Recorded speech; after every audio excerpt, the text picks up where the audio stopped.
이사야서 13장에서 23장까지 우리가 오늘 함께 읽게 될 것입니다. 이사야서가 어렵다고 하는데 사실 어려운 고비가 오늘 내일 정도입니다. 요 고비만 넘기면 이제 이사야서는 통과합니다. 오늘 내일 읽는 요 파트만 조금 어렵고요. 이사야 중에 제일 어려운 파트입니다. 낯설어서 어려운 파트입니다. 그러니까 이 파트만 좀 잘 견뎌내면 이사야는 통과합니다. 자, 어려운 그 파트를 한번 볼까요? 오늘 우리가 읽게 될 13장에서 23장까지의 내용은 바벨론을 중심으로 해서 그 외에 10개, 바벨론을 포함한 10개의 나라에 대한 하나님의 심판과 경고의 메시지입니다. 13장과 14장에는 바벨론과 아수르, 블레셋에 대한 심판의 이야기가 나옵니다. 13장 1절 아모스의 아들 이사야가 바벨론에 대하여 받은 경고라 하고 시작하죠. 바벨론과 아수르, 블레셋에 대한 경고가 나오고요. 그들이 결국 멸망할 것이다 라고 말씀하시는 거죠. 근데 바벨론은 사실 지금 이사야가 예언하는 이 시기를 기준으로 보면 지금 이때는 아수르의 속국으로 아주 작은 지방 도시 정도의 크기였습니다. 그러니까 바벨론을 멸망을 얘기한다는 것은 100년 후에 등장할 바벨론의 이야기입니다. 그리고 그 바벨론이 나중에 그 메대와 바사에 의해서 멸망하게 되죠. 그 메대와 엘람에 대한 의해서 멸망한다는 얘기까지 나옵니다. 그래서 100여 년 후에나 일어날 일들을 지금 예언하고 있는 것을 보게 되고요. 바벨론과 아수르 그리고 블레셋에 대한 심판이 나오고요. 15장, 16장을 보면 모압에 대한 심판이 나옵니다. 모압이 어떤 민족입니까? 모압은 그 아브라함의 조카 롯과 그의 딸 사이에서 태어난 아들 아닙니까? 모압 자손. 그래서 이스라엘과는 사실 따져보면 친인척 관계입니다. 그래서 이스라엘이 출애굽했을 당시에 하나님께서 모압을 치지 말 것을, 모압과 전쟁하지 말 것을 말합니다. 그런데 모압이 오히려 이스라엘 백성들을 발람을 불러다가 저주하는 예언을 하려고 저주하는 시간을 가지려고 하죠. 결국 그러한 것들로 인해서 하나님께서 선을 주셨는데 악으로 그것을 갚는 모압에 대한 경고, 심판이죠. 17장부터 나오는 내용은 다메섹과 연합한 북이스라엘에 대한 멸망이 나옵니다. 다메섹이 멸망한 이유는 남유다를 침공하는 데 앞장섰기 때문이고요. 북이스라엘의 멸망은 하나님 아닌 이방 민족과 연합하여서 하나님을 의지하지 않고 이방 민족을 의지하는 태도, 이런 것이 멸망의 원인인 것이죠. 18장을 보면 구스에 대한 말씀이 나오는데 앞에 계속 멸망에 대한 경고를 하시다가 구스에 대한 말씀을 하실 때는 멸망이 아닌 것을 보게 됩니다. 구스는 애굽의 25왕조를 애굽을 정복해서 25왕조를 이루었던 민족인데요. 구스가 사실 아수르에서 멸망할 위기에 놓이죠. 아수르가 북이스라엘을 멸망시키고 남유다를 멸망시키고 그 다음은 내려와서 애굽을 통치하던 구스를 멸망시킬 상황이었습니다. 그런데 아수르가 내려오다가 남유다에게 발목 잡히죠. 히스기야가 기도하고 18만 5천 명이 하룻밤에 다 죽게 됩니다. 그래서 아수르가 패하고 돌아갑니다. 그로 인해서 구스가 살아남게 되는 것이죠. 이 구스가 그 하나님을 인정하고 시온으로 와서 하나님께 예배하게 된다 하는 내용이 18장에 있습니다. 18장 7절 볼까요? 그때 강들이 흘러 나누인 나라에 장대하고 준수한 백성 곧 시초부터 두려움이 되며 강성하여 대적을 밟는 백성이 구스 백성이죠. 애굽 만군의 여호와께 드릴 예물을 가지고 만군의 여호와 이름을 두신 곳 시온산에 이르리라. 히스기야를 통해서 이 전쟁에 승리한 이후에 구스의 모습입니다. 구스가 그렇게 하나님께 예배할 것이다 라는 예언을 하고 있습니다. 19장은 애굽의 멸망에 대한 예언입니다. 구스 왕조 이후에 다시 등장하게 되는 애굽의 여러 왕조들이 있는데 그들에 대한 애굽 그들에 대한 심판을 경고하고 있는 것입니다. 사실 애굽이 멸망하는 데 있어서는 그 이유와 원인을 보면 유다가 하나님 아닌 애굽을 자꾸 의지하려고 합니다. 나중에 바벨론이 유다를 침공했을 때요, 남유다가 계속 애굽을 의지해서 애굽을 등에 업고 어떻게 바벨론 선에서 벗어나 보려고 애를 쓰다가 결국 멸망하게 됩니다. 애굽도 멸망하게 되고요. 그래서 남유다가 애굽을 의지하는 태도, 하나님 아닌 세상을 의지하는 태도 때문에 멸망하게 되는 것이죠. 그러고는 19장 16절부터 갑자기 25절 19장 끝까지는 갑자기 애굽과 아수르와 이스라엘 사이의 그 평화에 대한 얘기가 나옵니다. 계속 멸망을 얘기하다가 평화에 대한 얘기를 하는 거예요. 하나님께서는 결국 그 이스라엘만이 아니라 애굽이든 아수르든 이방의 모든 민족들도 하나님께서 사랑하시고 통치하시고 결국 이들에게 기대하시는 것은 아름다운 평화로운 나라를 이루어가는 것입니다. 하나님께서 오늘도 하나님의 백성이라고 부름받는 우리들만이 아니라, 그러니까 예수 믿는 우리들뿐만 아니라 예수 믿지 않는 많은 이들에게 하나님은 관심을 가지십니다. 그들에 대한 사랑을 갖고 계십니다. 그들도 하나님 안에서 회복되고 돌아오기를 하나님은 원하시고 계신다 하는 것이죠. 20장에는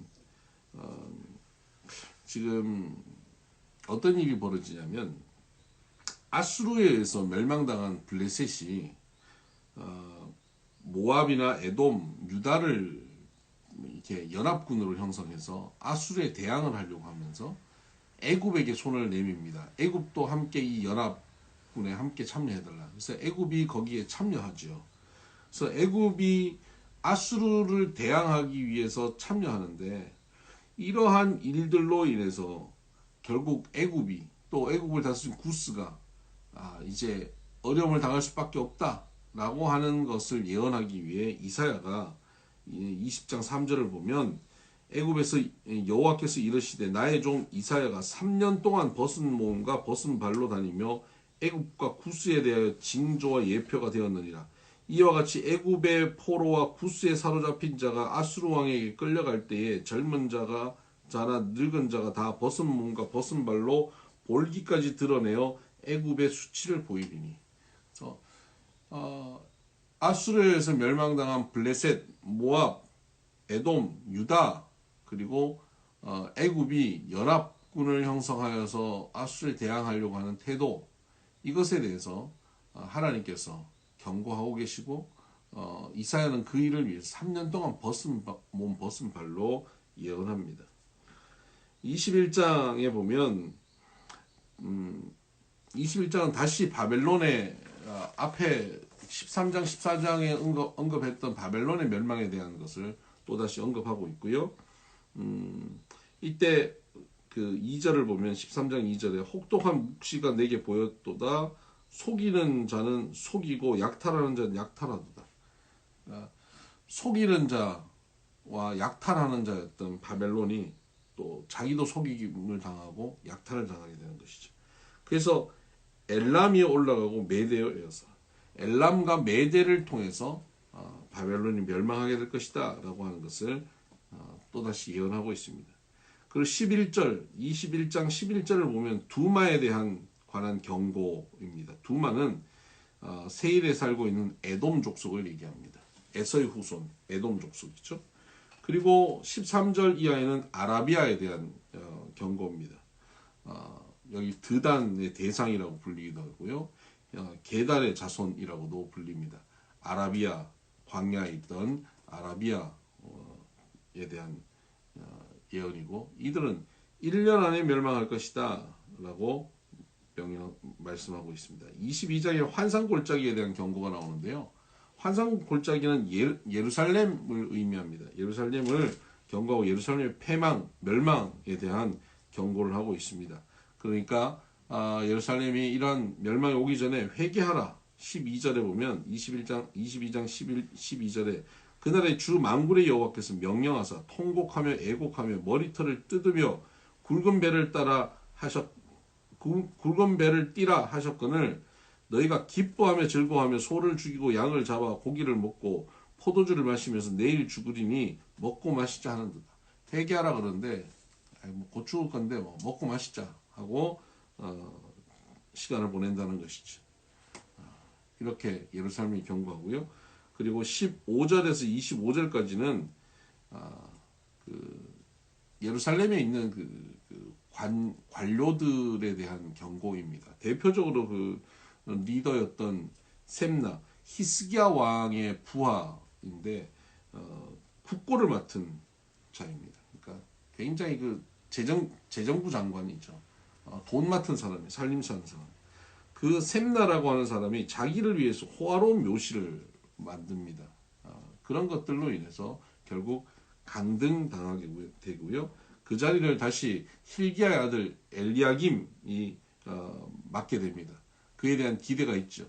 그를 통해서 나라를 잘 든든히 잘 세우고 영광스러운 가문의 영광스러움을 가지게 될 것이다라고 말을 하지만 결국 25절에 보면 만군의 여호와께서 이르시되 그날에는 단단한 곳에 박혔던 못이 사그리니 바로 이 못을 엘리야김이라고 표현하는 건데요. 그 못이 부러져 떨어짐으로 그 위에 걸린 물건이 부서지리라 하셨다 하라.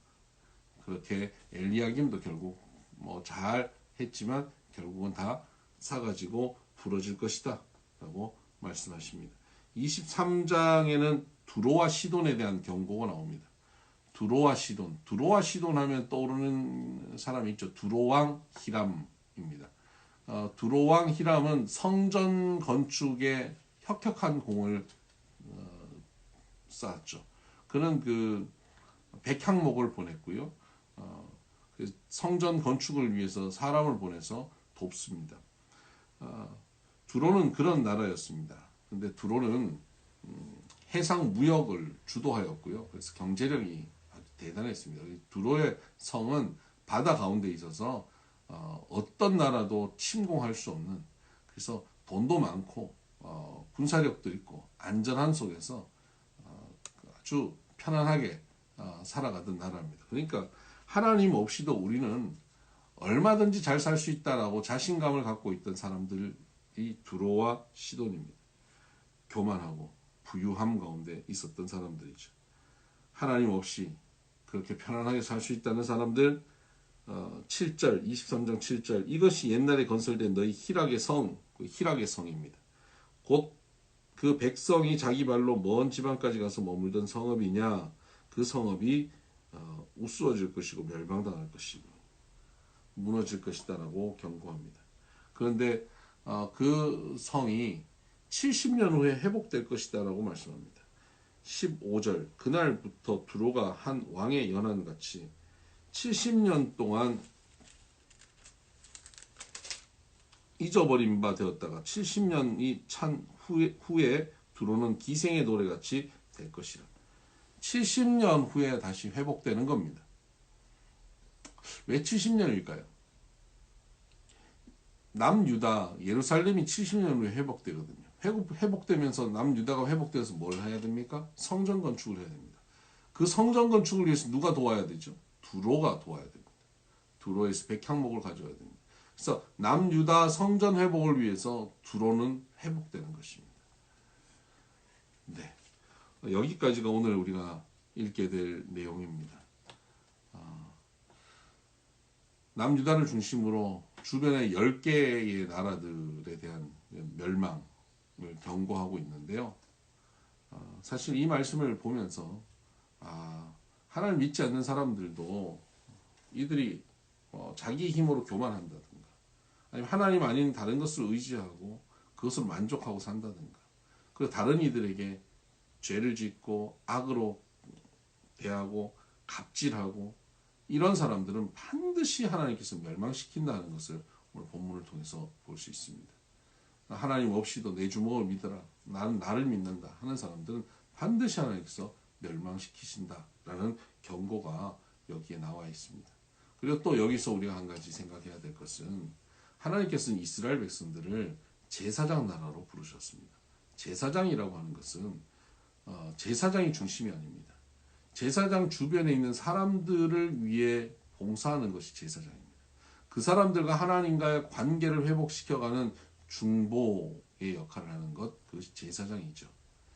이스라엘이 제사장 나라라고 하는 것은 이스라엘이 주인공이 아니라 그 주변에 있는 나라들, 모압, 암몬, 아람, 애굽, 아수르, 블레셋 이런 나라들이 하나님 앞에 나아갈 수 있도록 잘 중재해야 되는 것이죠. 그들에게 모범이 되어야 되고 그들의 복이 되어서 그들이 하나님 앞에 예배할 수 있도록 만들어야 됩니다. 마치 오늘 우리가 읽는 내용 중에 그 히스기야가 아수르를 이김으로 구스가 하나님 앞에 예배하러 오는 것처럼 말입니다. 그렇게 주변에 하나님께 예배하도록 만들어야 하는 이스라엘이 그 이스라엘이 타락하고 남유다가 타락하고 멸망하는 길을 가니까 주변 모든 나라가 타락하고 멸망하게 되는 것입니다. 여기서 우리는 오늘 이 시대를 살고 있는 크리스찬의 모습도 생각해야 합니다. 한국 교회가 거룩을 회복하고 바로 서고 크리스찬들이 삶의 자리에서 크리스찬답게 살아간다면 주변에 있는 불신자들의 삶도 달라지게 되어 있습니다. 우리가 이 땅의 복의 중심이 되면 제사장 나라가 되면 주변이 하나님 앞으로 나오게 되는 것이죠. 그렇게 되지 못하기 때문에 우리가 하나님 앞에 범죄하고 우리가 타락하고 우리가 멸망의 백성이 되어가면 주변은 말할 것도 없이 멸망하게 되어 있는 것입니다. 오늘 한국교회가 먼저 회복하고 회개하고 돌이켜야 합니다. 그래야 이 나라의 민족에 소망이 생기기 때문입니다. 우리 스스로부터 우리 비선교회부터 바로 설 수 있는 그런 우리 성도들 되기를 바랍니다. 오늘도 주와 함께 승리하십시다. 샬롬 축복합니다.